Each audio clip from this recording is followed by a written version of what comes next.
We're beginning a new book in the Torah. In English, it's called the Book of Numbers, but in Hebrew, it's called Bamidbar, in the desert. And it begins with God speaking to Moses in the wilderness, in the desert. So we know that the Jewish people came out from Egypt. They separated from being slaves, from who they were when they were slaves in Egypt. And now they're in the desert and they're moving towards Mount Sinai, where they will enter into a relationship with God through the Torah. It'll be a covenantal relationship. And then beyond that, moving into the land of Israel, promised land. They're coming out as slaves and they're transitioning to become a kingdom of priests and a holy nation. The desert is the place, says Rabbi Sachs, where all of that change happens, where they separate from who they were and they incorporate a new way of being, ready to enter into the land and live in the land in relationship with God on the land that God promised us. So this desert space is a place of change, of rebirth and reformation, refashioning, recasting, becoming something different and incorporating that into who the Jewish people are.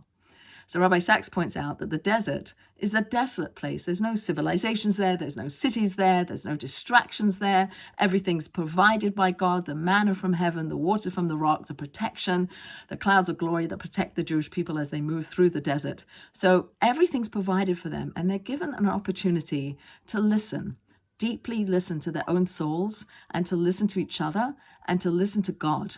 To hear the still small voice of God that can be heard if we quieten everything down. It's given in the desert, which is a humble place, a place of humility, where we minimize our egos.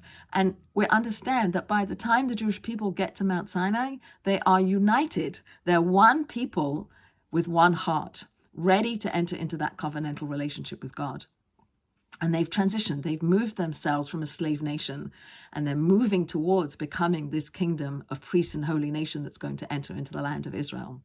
So I wonder, when we think about our own transitions, where we have many opportunities in our lives to change, to grow, to become something different, that we separate from who we were and we're incorporating new ways and new understandings before we incorporate that into our new reality, that we also go through periods of change. We also go through our deserts, our places where perhaps the model is to listen to our souls, listen to each other, and listen to the still small voice of God that is being spoken into the world all the time.